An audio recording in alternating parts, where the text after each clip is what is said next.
today, but it all ties in with what I've been teaching you or lecturing to you about design. So I'm gonna be a bit detailed, as much as I can remember to be a little bit detailed. But I did show you on the group some of the work of last year's students. Did you see that? So while we're doing the pop art movement, I want you to get to that point where you can do a design like that, but each of those designs reflect themselves. In other words, it's their style, their uniqueness that they bring in. So I'll probably ask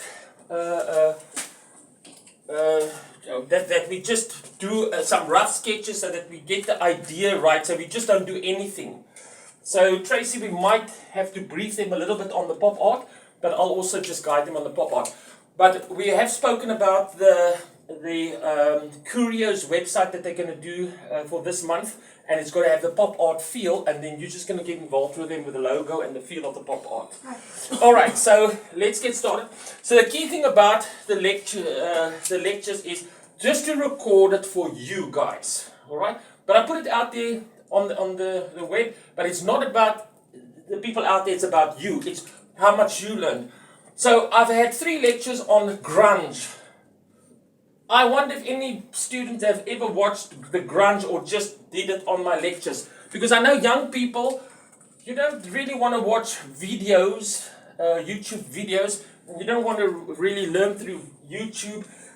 And you don't really want to do that unless you don't really go into YouTube if you want to learn something. You're mostly going to YouTube because you want to watch music, or you want to entertain, or you want to have fun.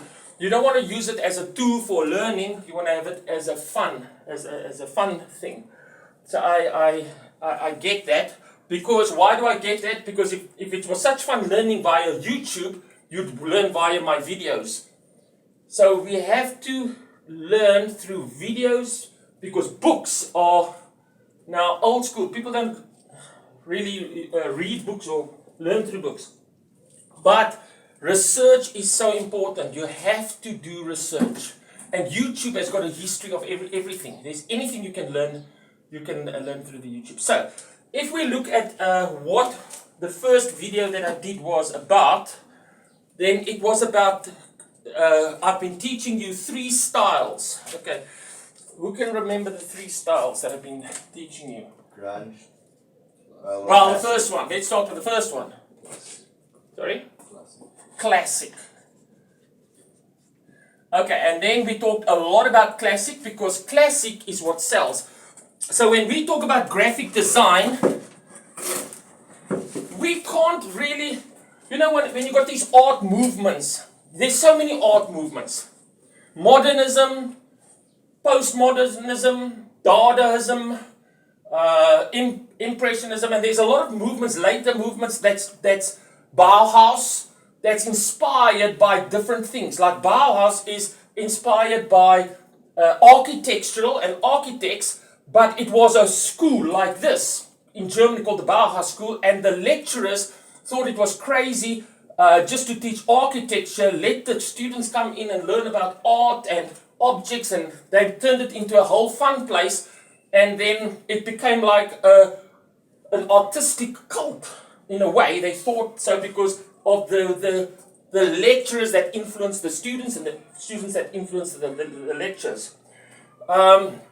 So what I'm saying is every movement starts with a group of people, and then it just takes off. Now, if we look at classic design is almost like simplistic design, because in classic design, it's the message that's important. So you can see classic design as being conservative. Why? Because it's just got to convey the message. You don't really care about design unless it's harmony, aligned properly, good readable type font. That's classic. That's almost like conservative, right? It's not rebellious. And then you got the 2 rebellious movements, because the rebellious movements create emotion and polarization. So classic art is what sells, and it's more the conventional type of design, and everybody sticks to it, and then they bring in elements of grunge and elements of pop, but they stick to it because it sells. Now, we as graphic designers, we can't go the route of David Carson. Because David Carson, who's David Carson? The grunge guy. He was a graphic designer. He was a grunge graphic designer. Now, how was he a graphic designer? So if you're an architect, you show your designs in buildings. If you are a fashion designer, you show your work in clothing. If you are a graphic designer, what do you show it in? Pictures and words and print. So the print, he did it in the magazine, the layout of the magazine. And what was that magazine called? Okay, Ray-Gun. Remember the Rolling Stones was the popular magazine about music, right? Rolling Stone. And then comes Ray-Gun and talk about music, but the whole layout and the way they talk about music is they exhibit the grunge movement music type and that genre. So why I'm saying this is because it starts off with a group of people and then it just becomes famous or it becomes well known, and then when it becomes popular, pop art, that's where the word pop comes from. Where do you think the word pop comes? That's the next thing that I was going to say. Where does the word pop art come from? Sorry. When it becomes popular, then the mainstream, the rich people, I won't say rich people, but the people with the money drives what is the norm. So if you look at design, if Woolworths wants a design, Woolworths has got money. They choose their designer, and the designer must conform to the client. Is that not so? We conform to the client. We conform to our target audience. So David Carson didn't confine to any client. His client was the readers. You know what I'm saying? So as long as the readers likes his style and he's in touch with the readers, and if the readers doesn't like that artist, they won't put that artist in the magazine. So they don't put in the popular artists like Brian Ferry, Roxy Music. No, they put in Nirvana. You see, so it's who they feature. So they're rebellious, they don't conform, they do what they want, and that's typical like Bauhaus also was. But Bauhaus was like architects that was rebellious. So it's always people that rebels against the norm. It's been throughout history. Okay? We can start our own movement, but it will probably just be confined here unless somebody out there spots it or notices and make a big thing about it. So what I'm trying to say is that the influences of these plenty of movements, they don't stick. And they are driven by certain designers. Like Bauhaus was very architectural. There's another movement that was also pushed by architecture, and every move, and it can be music and it can be art. So pop art is driven by artists.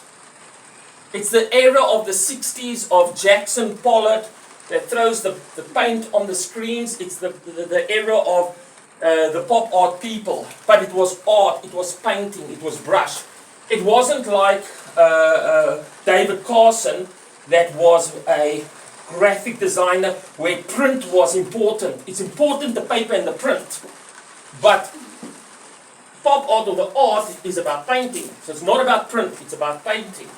You see, and grunge was about the music, but David Carson made it famous because he was a designer. And we are first and foremost designers, but who are we conforming to? We are conforming to the client and to the audience. That's what we've got to conform to. But as long as our group likes it, then it doesn't really matter.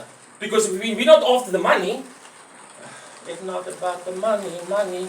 It's about we want to make the world dance. You see? So it's not about the money. But for today, in graphic design, it's all about the money because we need to earn a living from it. But once it cannot to be about the money, like David Carson did a whole book about graphic design that he never had a client wanting him to do it. He did it for himself and those that were interested in his ideas. And at the end of the day, Nike approached him and he ended up doing some artwork for Nike, and he had them to conform a little bit to Nike and bring a little bit of his style, and it's like a give and take. It's like in any relationship. Damn, my wife liked me being rebellious and forward and talk a lot. And she liked this guy that's different, right? But she's not different. But once we go out, she would say, don't act like this in public, because being in public now. So I've got to give and take. So I've got to hold in public and not be myself, but when I'm at a party or with my friends, I can be like I want to, and she likes that. But I mustn't be like that in the... So there's a give and take. You know what I'm saying? So when you are totally yourself, you don't care if your girlfriend likes it or the public don't care, you just yourself, you're rebellious or whatever, there's no give and take. But in graphic design, you have to give and take, because you are going to put your own proposal or influence into the classic. But you're going to do it subtle. Now when we walked through the mall, remember, we tried to pick out in this classical designs, where do we pick out the creative influence of grunge? And we pointed it out. Now we can do exactly the same thing, and we can point out the influence of pop art, and we can notice the difference, because those are the two strongest influences on graphic design.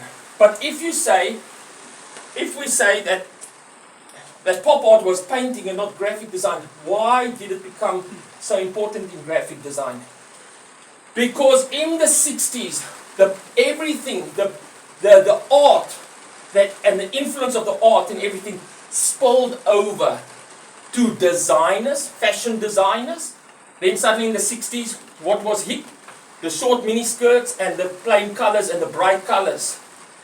It spilled over in graphic design as well, because then suddenly screen printing became important. And so on, it influences. Okay, so the other movement, as we talked about, was grunge.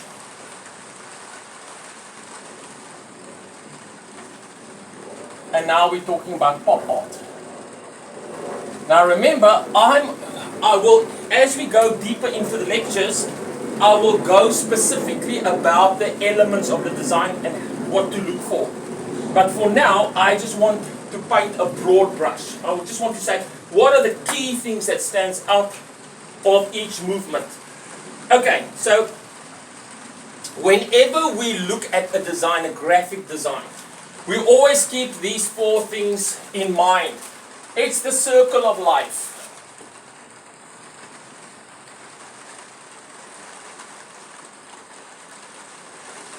One, two, three, four. Every design that you create, you have to create these four elements or areas. Okay? And what are they? Text, color, background. Let's start with the most important one. Okay? Aesthetic. Yes. I've thought well, Tracy, because look how he just rolls out the answers. He remembers my lectures. I like a student like that. Just roll it out. Okay. Okay, next one. Don't worry, you won't know yet because it's your first lecture, but watch him next year. He's going to roll it out just like you, eh? Okay? You don't surf, eh? You surf, eh? Yeah, okay, you can show him the surf spots. He knows the surf spots. You can go to the surf spots while he's surfing. You can chat with the girls because the girls love surfers. Anyway, okay. All right. What is the next thing? Sorry? Image. Okay. Background. Okay, and the last one? Color. All right. All right. So when you're looking at these four elements, we're going to go through all of these elements. Okay, with pop art, because it applies to classic, grunge, and pop. Right. So if you would look at classic, the key thing about classic, if you look at a classic design, and I've said it in the first lecture, so it's nothing new, but the key thing about a classic design is harmony. So harmony means there's no complication, it's the message that's important.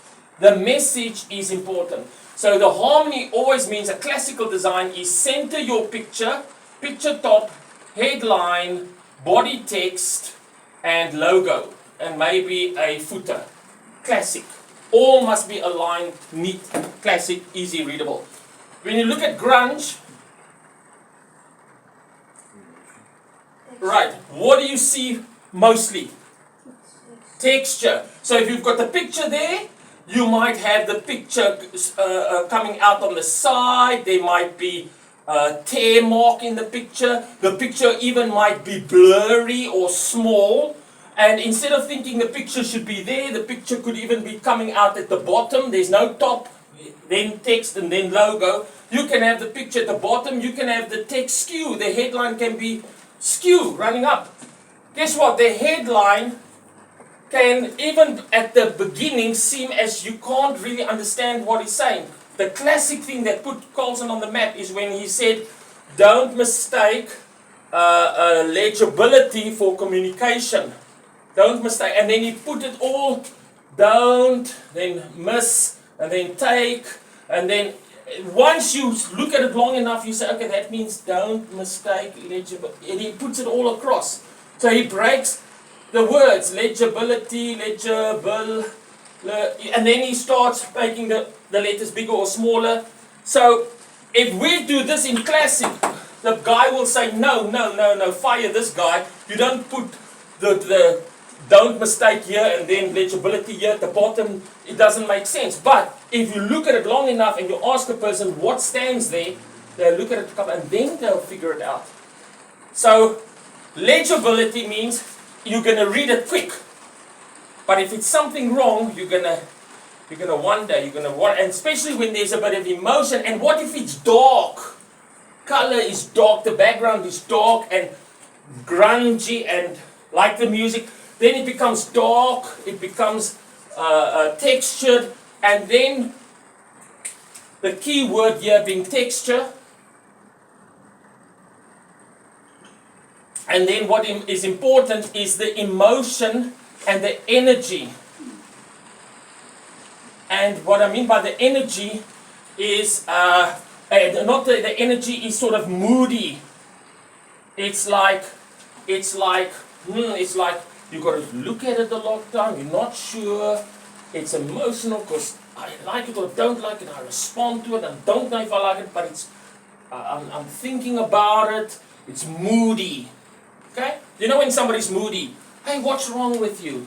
No, tell me. Yeah, you know? And remember, I'll give my classic demonstration now to define each one. But then, so the texture and the blurriness and everything, and the paint brushes that just brush over the picture, just brushes over everything, and it becomes arty in a way. So let's look at pop art. So the key thing about pop art is not the texture, it's not the harmony. It's the color. It's the color. The first thing you notice about pop art is the color.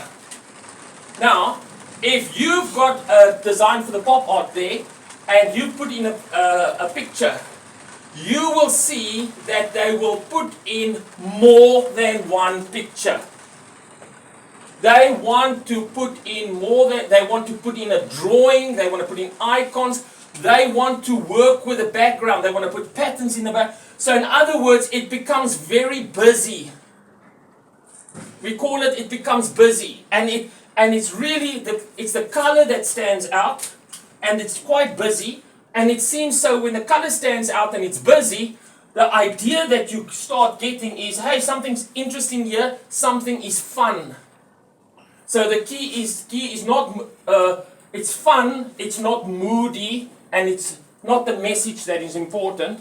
It's let's rather first see it's fun and I like it.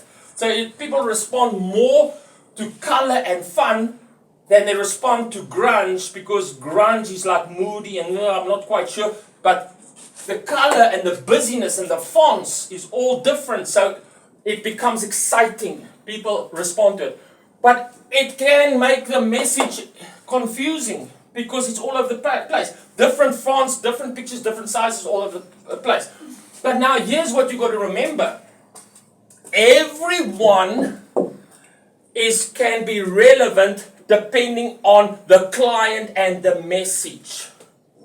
Now, the harmony works for everyone, everything.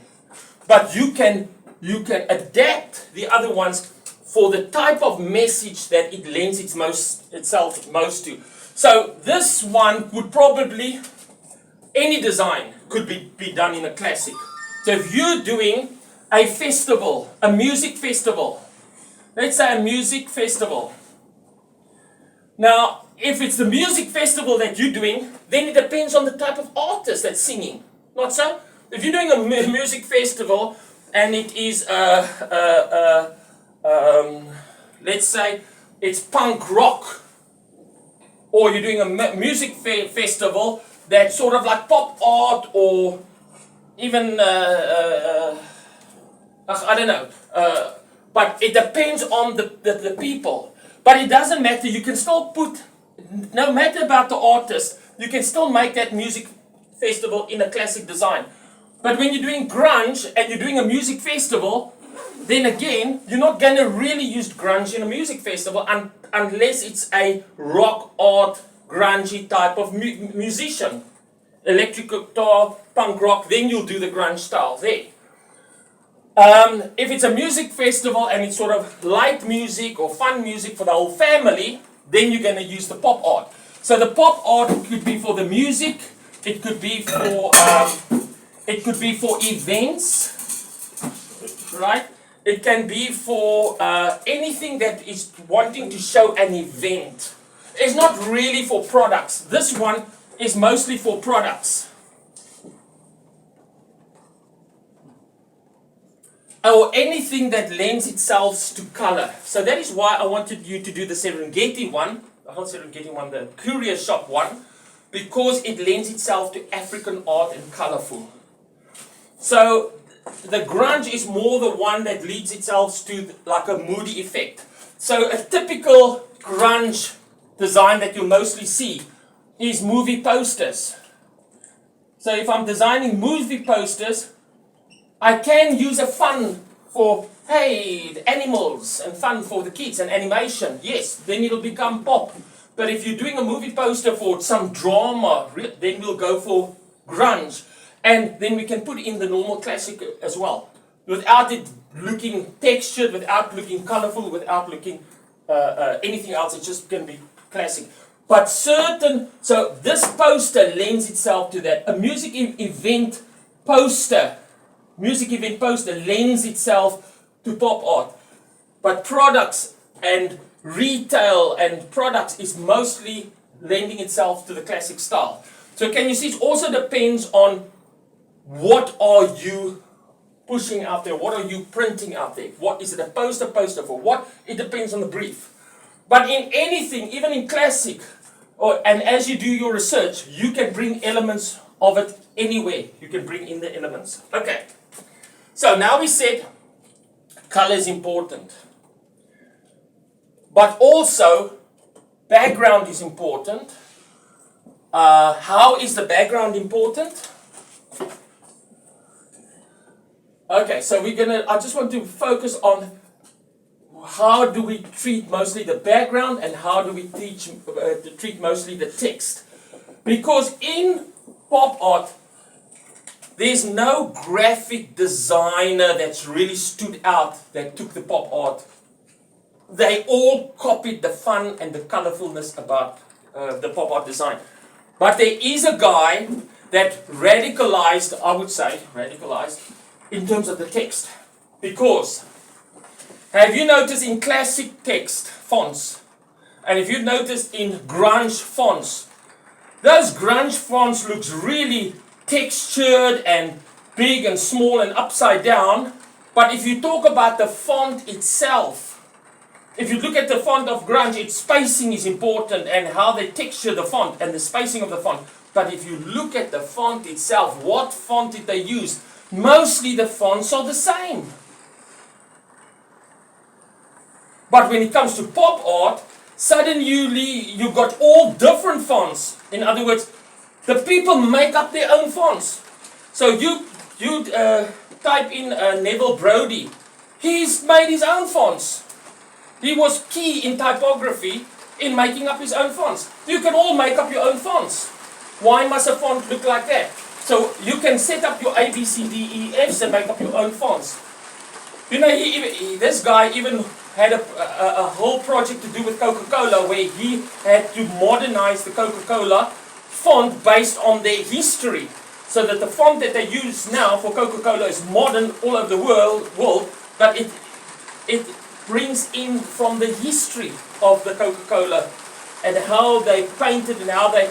So in other words, a K looks like that. But he designed the K to look like this. The part is not touching the edge, it's a little bit away. Slightly. That's Brody. He designed that. And now it's used all over. So a lot of the fonts that we see, and that's why we talk about true type fonts and then the other fonts. Those are made up fonts that people make up. Not the true type fonts. The true type fonts is what been going through history almost. Okay, so it's a lot about the fonts in terms of pop art, how you can use your own font. Okay, so let me give you an example. Because I think you're sleeping a little bit, so let me give you an example of that font. So, if I'm saying pop art, you make your own font. That's okay. So if you make a font and it's colorful, and you make a font and you give it outlines and shadows and extrudes, that's pop art. So when you go into typography, you type pop art, typography, typography, okay, you'll see how it looks. The T could be just the outline, and then the color could be a different color, and it could overlap, and then it could be 3D, and then there could be lines in it. You can create your own font and own effects. So fonts are full of effects. It's effects crazy, and if you look at the examples that I've given of my students, you'll see that those fonts are extruded, colorful shades. So it all looks all very different.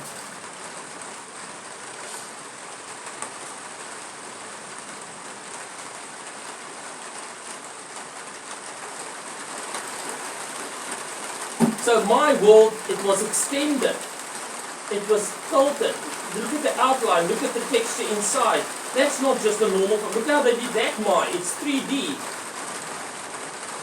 That's a little bit plain, that's too plain. Let's say that's not pop art, because it's too plain. Okay, so you get the idea that I'm trying to bring across to you. So it's like saying, it's your own unique font, you can make up your own font. Okay, so imagine I'm going to the bank. I want to rob the bank. So what do I do if I want to rob the bank? Tracy, I go in my jacket and I put my gun in my jacket. And I go to the teller. And I point the gun there. And I go to her like this. Showing the gun. She's not going to understand what do I mean. But if I go with a message, I'm saying, I'm robbing the bank. Don't make it obvious. In other words, put money in bag. So I go like this. I give her the little message and I put the bag there. Now she reads it, the bag is there, the gun is there. Now if I go to her like this, then she's going to know it's a gun because she's read the message. 2 days later, they catch the camera and it looks a little bit like me, but they're not sure. But so when they arrest me, they're not sure it's me. So they get these guys that decipher your handwriting. And there I wrote on the piece of paper, I'm robbing the bank, hand over the money. And they, hey, it matches my handwriting. They go through my history, all my handwriting since school. They look at all my fonts in school. They say, hey, but he always does it like it. Have you watched these criminal cases where they can actually say that's the guilty person based on his handwriting because we got all our unique way of doing our handwriting. And they've got people that specialize in it. And there they put that in court. He robbed the bank because the handwriting is his handwriting. But you can't prove it. Yes, he can prove it. I can't prove on the picture because you were blurred, but I suspected you, but your handwriting proves it. So I stayed 5 years in jail, or 10 years, and I think, damn it, I'm going to rob again. But this time I'm going to be clever. So I go to the bank, and this time when I say I'm robbing the bank, hand over money, I'm going to cut out the H from a newspaper and a magazine, paste it, hand over the money. A, paste it.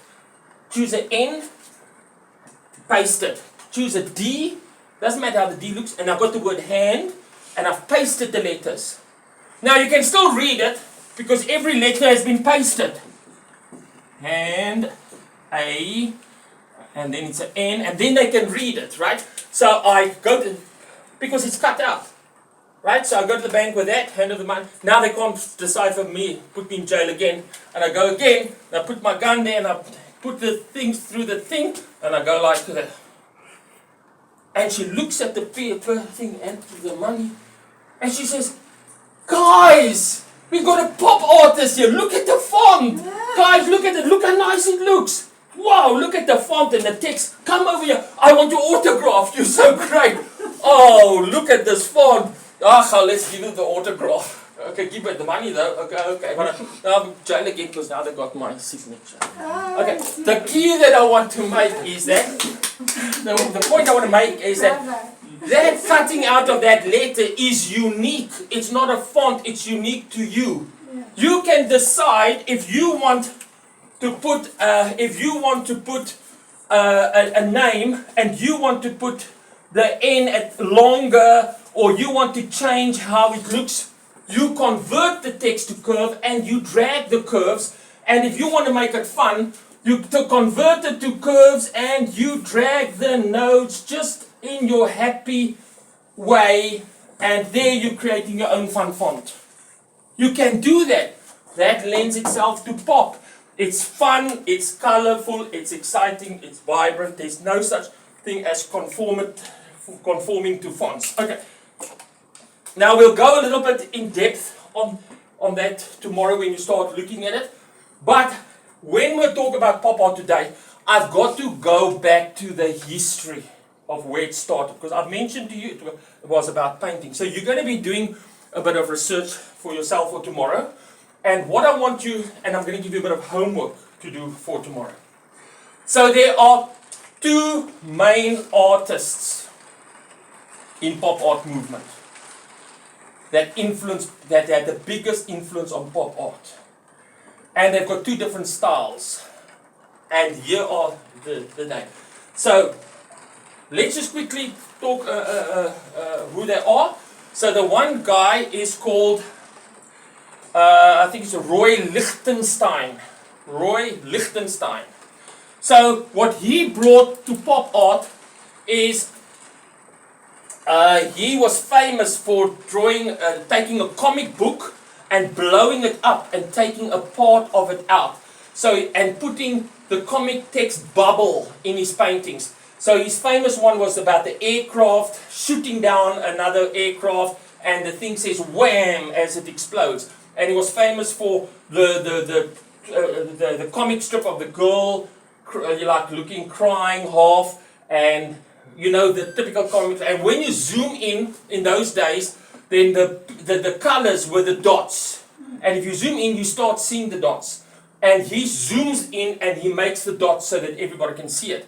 So now in Lichtenstein, in the pop art, the background having dots is the most common or known thing. So he's known for, when you're looking at the background, you see the dots because of the comic strip dots. And you see the text like in the bubbles, speech bubbles. So the texts are in speech bubbles. There is explosions like wham will become in it, you know. So you'll say wham and boom if you're trying to, hey, there's a music festival, and then maybe a guitar note comes out, and you can say twing. You see, just anything that produces sound. So he made sound in writing and through these explosions, or boom, or you have cloud effects. So anything or stripes can be movement. So their backgrounds could be stripes, but watch out for retro, that it doesn't look retro.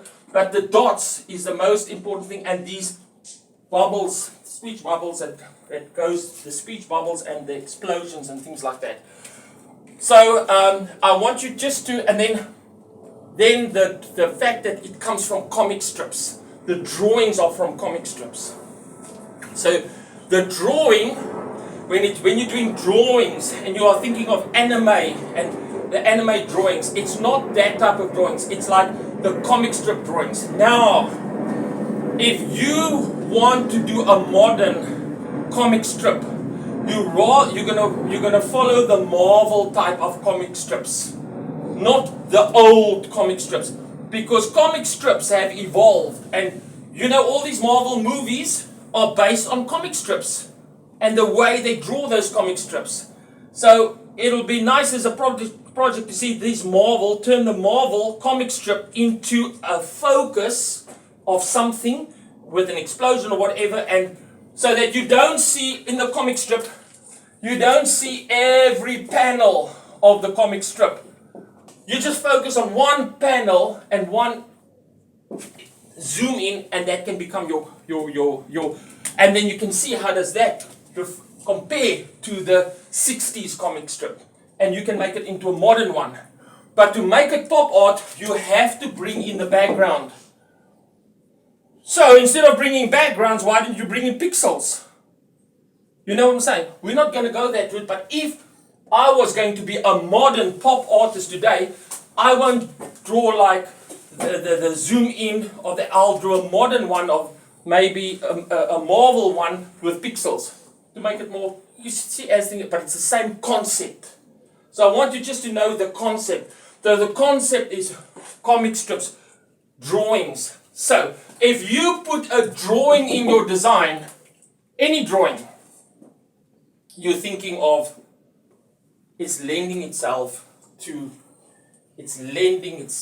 pop art. So if I'm in grunge, if I put a smiley icon in pop art, it will be the typical smiley. But if I put a smiley in grunge, how will the smiley in grunge look? Like the Nirvana one, with the X for the eye. So in other words, it's different, but it's still a drawing. And when you see drawing, you can say, hey, but is it pop or is it grunge? Because it's a drawing, so it must be pop. But there's not a lot of detail and shadows, and pop art wants to overdo it. But this, they want to keep it as simple as possible, and emotional, and textured.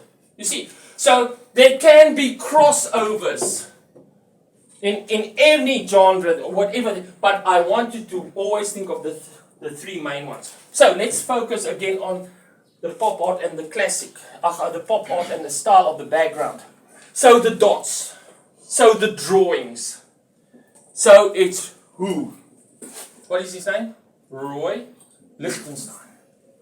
Okay, sounds German. Okay, then you come to the second one, which everybody knows, and that is Andy Warhol. He was famous in the 60s, and he took it, he led it. It's probably the longest movement of all the movements, they short-lived.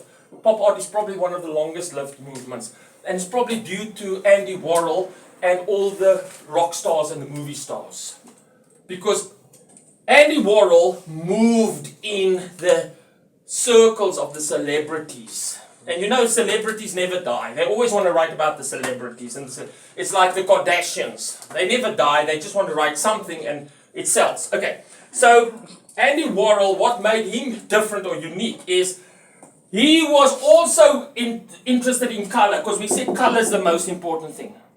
But he took photographs, right? And he added colors on the photographs. Now remember, if you take a photo and you turn a photo into, and you want to make it grunge, it's like you can go black and white, you can go sepia color or one color tone, but you'll keep it textured. But if you take what Andy Warhol did with photographs, let's give you another funny example.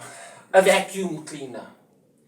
If I've got a color picture, right, and it's in color, and I go with my vacuum cleaner to this color picture, and I'm going to say, I hate color, I'm grunge, I hate color, I want dark.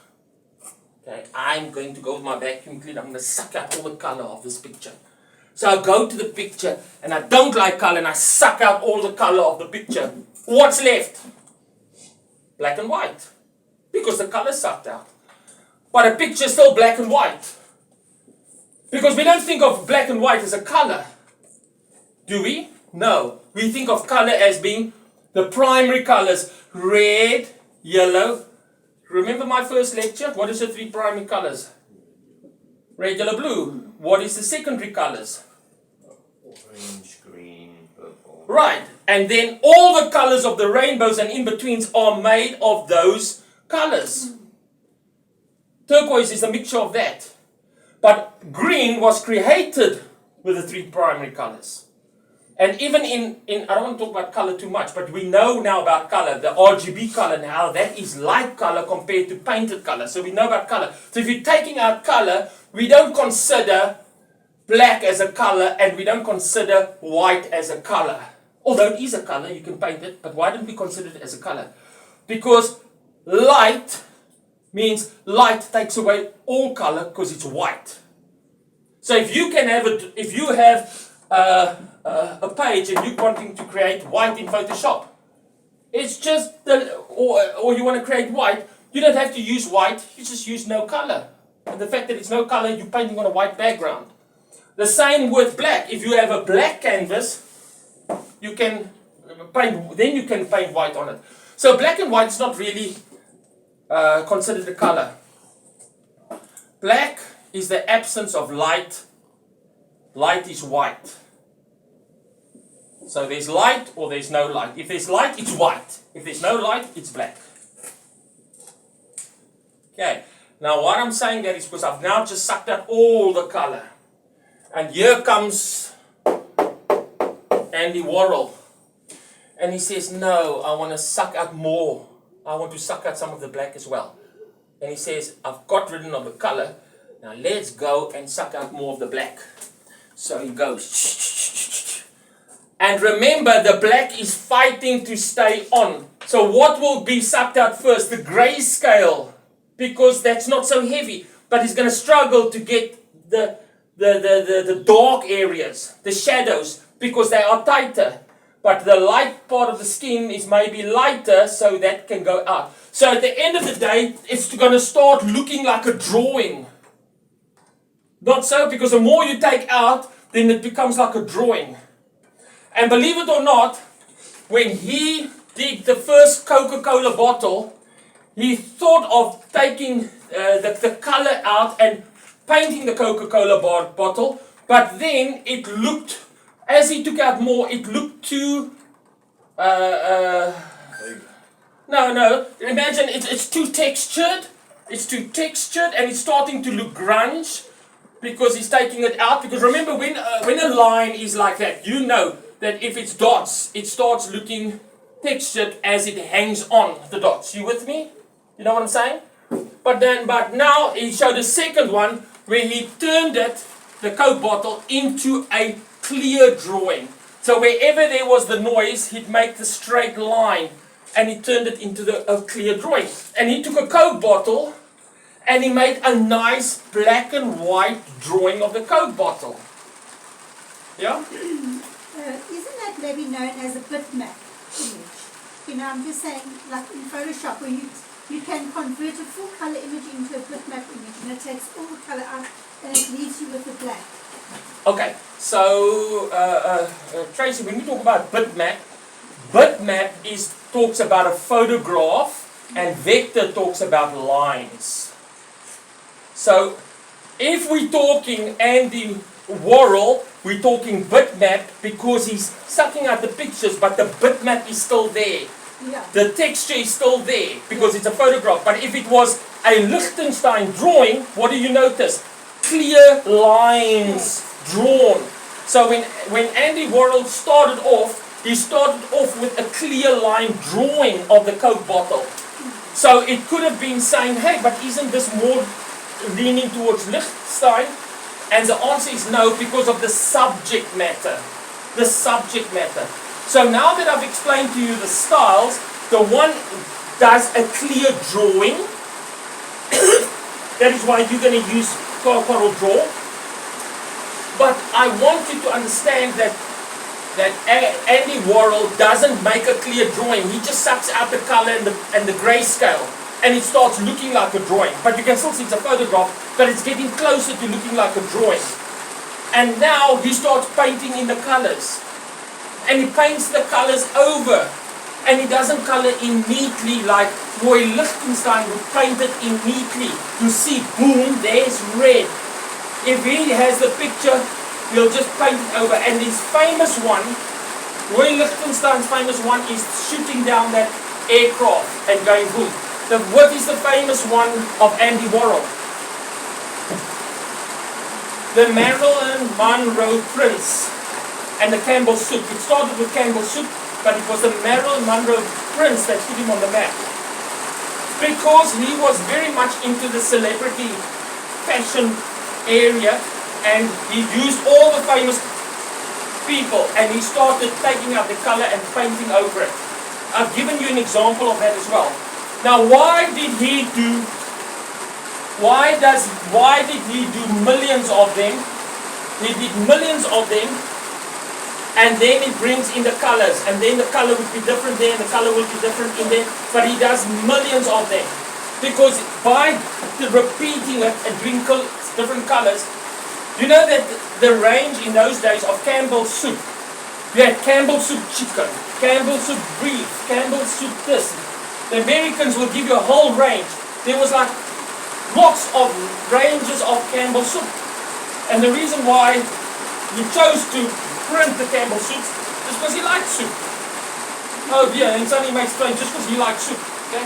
Maybe he was too poor and only could afford to eat his soup. But anyway, so why I'm saying it is because the whole pop art movement grew out of a rebellion again. And what were they rebelling against? It was in the they were rebelling against art in those days. Because whenever you go to an art gallery, because they're artistic people. Hey, I took my students to the art gallery, said, guys, I'm going to take you to the art gallery. And they're enthusiastic, let's go to the art gallery. Walk in the art gallery. These old-fashioned paintings of the dog and the trees, you know? When you go into the gallery, the old paintings, nothing modern or exciting, just paintings of the 16th centuries and the old centuries. That's what hangs in the galleries. And he said, but whatever's hanging in the gallery is out of touch with the people living in today's society. And hence the word pop art, because they changed what is known as popular culture. Popular culture means what is the culture of your day?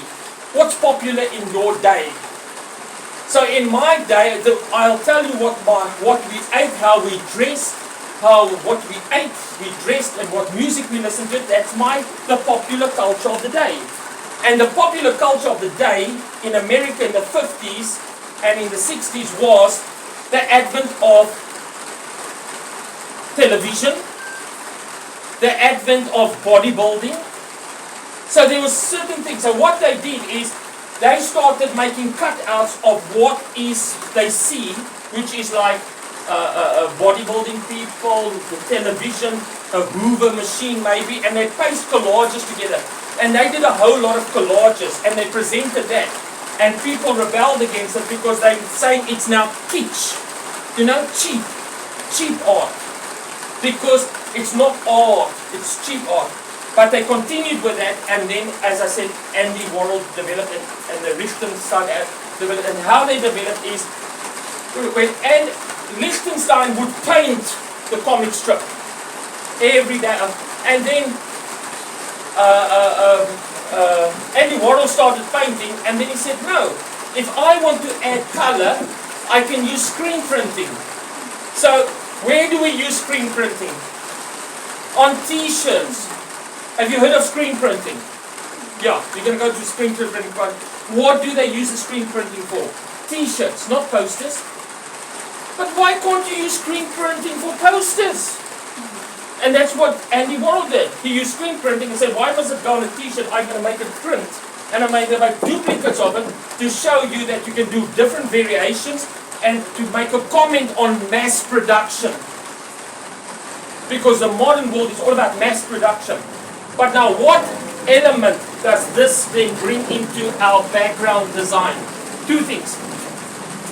Lines, colorful dots, and now it also brings in patterns. Because when you mass produce something and you repeat it, when you repeat anything, what do you call that? A pattern. Didn't we do the So- Coca-Cola buttons, the filters? Yeah, In the and repeated cans, it. In the cans. Yeah, the cans, because it's repeated. And that becomes a pattern. Anything that's repeated becomes a pattern. So if you have a background and the dots can also be seen as a pattern because it's repeated. But why always just repeat dots? You can repeat your logo in the background, the symbol of an icon in the background. You can repeat anything in the background and make it a pattern.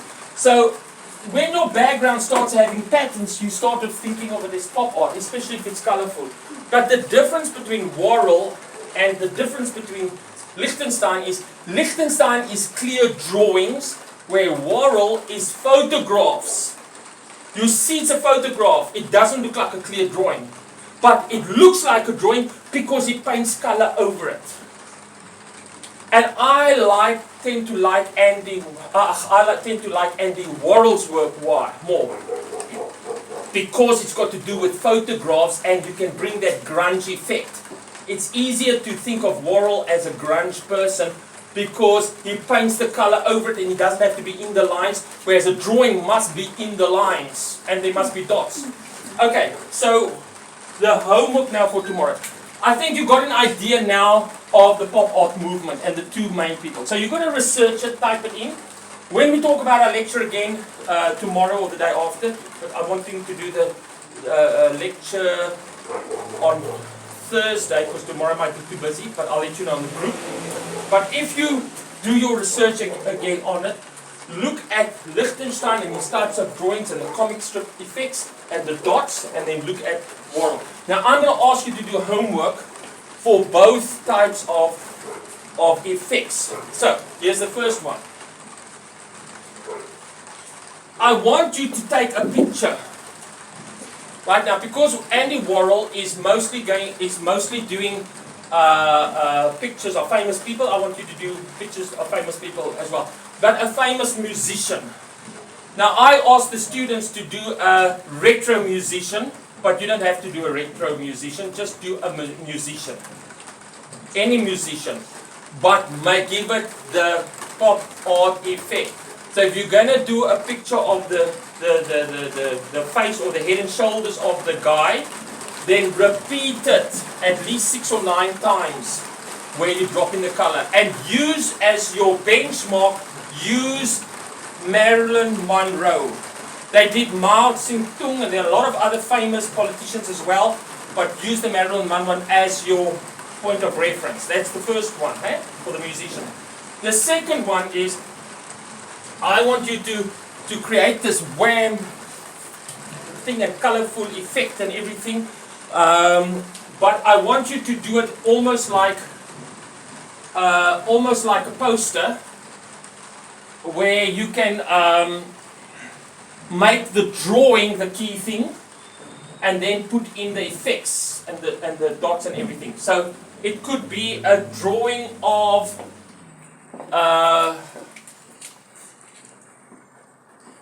it can also be a musician of a person, but it's got to look like a drawing. and then you can put in the music notes or whatever. And there must be the dots. So you're going to have to look on and do a bit of research now on the internet, but the main thing is get your two musicians' faces. Turn the one into a clear drawing and turn the other one into that effect. And then the one you repeat as a pattern like Marilyn Monroe, and the other one you just use it once, but you make it look like a drawing, and you add in the dots and you add in the effects of wham and boom, and add in a speech bubble even if you want to. So it doesn't have to be complicated. It's just when I look at it, I see a speech bubble, I see dots, I see color. And when you look at text, we're not going to even look at text yet. Text we're going to do tomorrow or Thursday. We're going to really go into text. But I want to see how do you treat the background, how do you treat the face of the musician that is recognizable. You do your own face, you must find Marilyn Monroe. No, you must do your own musicians, popular musician. If you don't like any popular musician, try a popular actor.